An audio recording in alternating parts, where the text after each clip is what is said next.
Okay ಹೇಳಿ ಏನು ವಿಶೇಷ ಹೇಳಿ.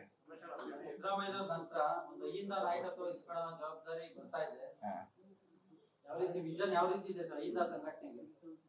ಅಲ್ಲ, ನಾವು ಅಹಿಂದ ಪಾರ್ಟಿನೇ ಮುಂಚೆಯಿಂದ 30 ವರ್ಷದಿಂದ ನಾವು JDS ಇದ್ದಾಗ ಅಹಿಂದ ಪಾರ್ಟಿ, ಕಾಂಗ್ರೆಸ್ ಬಂದ್ಮೇಲೆ ಅಹಿಂದ ಪಾರ್ಟಿ ನಾವು.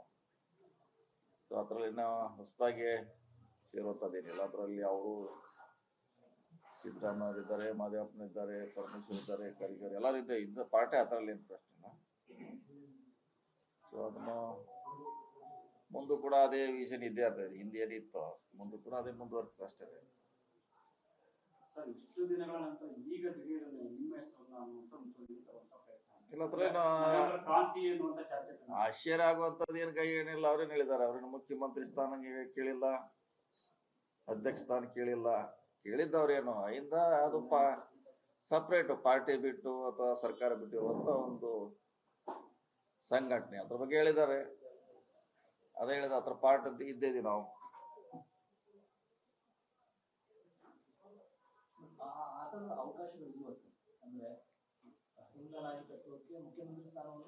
ಇಲ್ಲ, ಅದಕ್ಕೂ ಇದಕ್ಕೂ ಸಂಬಂಧ ಇಲ್ಲ. ಅವ್ರ ಹೇಳಿಕೆಗೆ ಇದಕ್ಕೂ ಏನು ಸಂಬಂಧ ಇಲ್ಲ ರೀ. ಅದು ಬೇರೆ ವಿಷಯ. ಈಗ ಇದು ವಿಷಯ ಬೇರೆ, ಅದಕ್ಕೂ ಏನು ಸಂಬಂಧ ಇಲ್ಲ.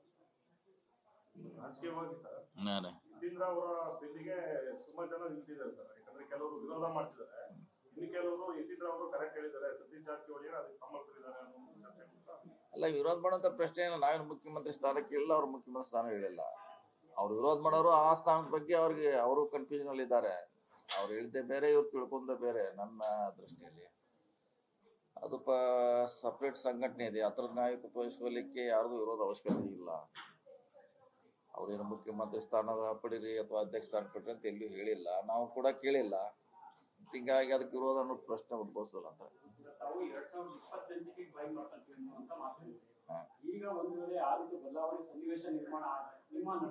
ಇಲ್ಲಿ ನಮ್ ನಡೆ ಏನಿಲ್ಲ, ನಮ್ದೇ ನಡೆಯಲ್ಲ, ಏನೂ ಇಲ್ಲ. ನಮ್ದೇನು ಹೆಂಗಿದೆ ಯಥಾಸ್ಥಿತಿ ಹಿಂಗಿದೀವಿ, ಇಲ್ಲಿ ಕೂತಿದ್ವಿ, ಹಿಂಗಿರ್ತೀವಿ. ನಮ್ದೇನು ಏನಿಲ್ಲ ಇಲ್ಲ.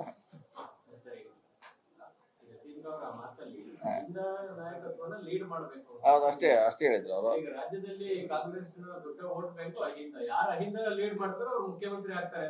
ಇಲ್ಲ ಹಾಗೆ ಅದು ಮುಂದಿನ ದಿನಗಳಲ್ಲಿ ಅದು ಈಗ ಹೇಳಕ್ ಆಗೋಲ್ಲ. ಈಗ ಇದಾರೆ ಮುಖ್ಯಮಂತ್ರಿ ಇದಾರೆ. ಈಗ ಆತರ ಚರ್ಚೆ ನಾವು ಎಲ್ಲಿಯೂ ಮಾಡಿಲ್ಲ, ಮಾಡುವಂತ ಪ್ರಶ್ನೆ ಉದ್ಭವ ಆಗೋಲ್ಲ.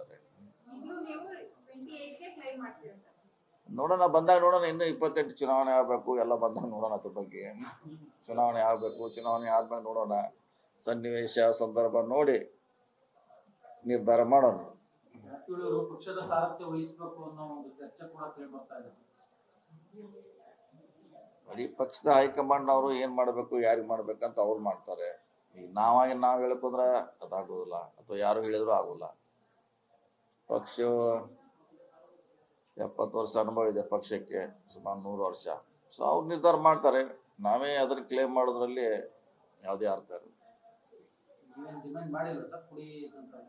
ನಾವು ಯಾವ ಡಿಮಾಂಡ್ ಮಾಡಿಲ್ಲ, ಮಾಡೋದು ಇಲ್ಲ. ಮಂತ್ರಿಯಾಗಿ ನಮ್ ಕೆಲಸ ಒಪ್ಪಿಸಿದ್ದಾರೆ, ಮಂತ್ರಿ ಅಷ್ಟು ನಿಭಾಯಿಸ್ತಾರೆ. ನವೆಂಬರ್ 20ಕ್ಕೆ DK ಶಿವಕುಮಾರ್ ಡೆಡ್ಲೈನ್ ಕೊಟ್ಟಿದ್ದಾರೆ. ನವೆಂಬರ್ 20 ನಂತರ ಮುಖ್ಯಮಂತ್ರಿ ಬದಲಾವಣೆ ಆಗಬೇಕು ಅನ್ನೋ ಒಂದು ಡಿಮ್ಯಾಂಡ್ ಇಟ್ಟಿದ್ದಾರೆ. ಇಲ್ಲ, ನಮ್ಗೆ ಅದ್ರ ಗೊತ್ತಿಲ್ಲ. ಅದ್ರ ಬಗ್ಗೆ ನಮಗೂ ಕಾಂಗ್ರೆಸ್ ಭವನಗಳ ನಿರ್ಮಾಣ ಪ್ರಕ್ರಿಯೆ ನಿವೇಶನ ಮಾಡ್ತಿದ್ದಾರೆ. ಸುಮಾರು ದಿವಸದಿಂದ ಅವರು ಅದನ್ನ 100 ಮಾಡ್ಬೇಕಂತ ಅವ್ರದೊಂದು ಇಂಟ್ರೆಸ್ಟ್ ಇದೆ. ಮುಂಚೆನೇ ಮಾಡ್ತಿದ್ದಾರೆ, ಈಗೂ ಕೂಡ ಅದನ್ನ ಮುಗಿಸ್ಬೇಕಂತ ಅವರು ಪ್ರಯತ್ನ ಮಾಡ್ತಿದ್ದಾರೆ. ಸಂಪುಟ ಪುನರಚನೆ ವಿಚಾರ ಚರ್ಚೆ ಮೊದಲೇ ಆಗಿತ್ತು ಅನ್ನೋ ಮಾತಿತ್ತು. ಈಗ ಅದೇ ಜೊತೆಗೆ ಈಗ ನವೆಂಬರ್ ಕ್ರಾಂತಿ ವಿಚಾರನು ಆಗಲೇ ಪವರ್ ಶೇರಿಂಗ್ ವಿಚಾರನು ಚರ್ಚೆ ಆಗಿತ್ತು. ಅದು ನೋಡಿ, ನಮಗ್ ಗೊತ್ತಿಲ್ಲ. ನಾವು ಈಗಾಗಲೇ ಒಂದು 10 ಸಾರಿ ಹೇಳಿದೀವಿ. ಚರ್ಚೆ ಆಗಿದೆಯೋ ಇಲ್ಲ, ಮಂತ್ರಿಮಂಡಲ ಆಗ್ತದೆ ಇಲ್ಲ ಅನ್ನೋದು ಅಂತಿಮವಾಗಿ CM, DCM, ಜನರಲ್ ಸೆಕ್ರೆಟರಿ ಹಂತದಲ್ಲಿ ಚರ್ಚೆ ಆಗಿ ನಿರ್ಧಾರ ಅವ್ರು ಮಾಡ್ತಾರೆ. ಈಗ ನಾವು ಅದಕ್ಕೆ ಎಲ್ಲಿ ಉತ್ತರ ಹೇಳೋದು, ಏನಂತ ಹೇಳೋದು, ನಮ್ಗೇನು ಗೊತ್ತೇ ಇಲ್ಲ. ಗ್ಯಾರಂಟಿ ನ್ಯೂಸ್, ಸುದ್ದಿ ಖಚಿತ, ನ್ಯಾಯ ನಿಶ್ಚಿತ.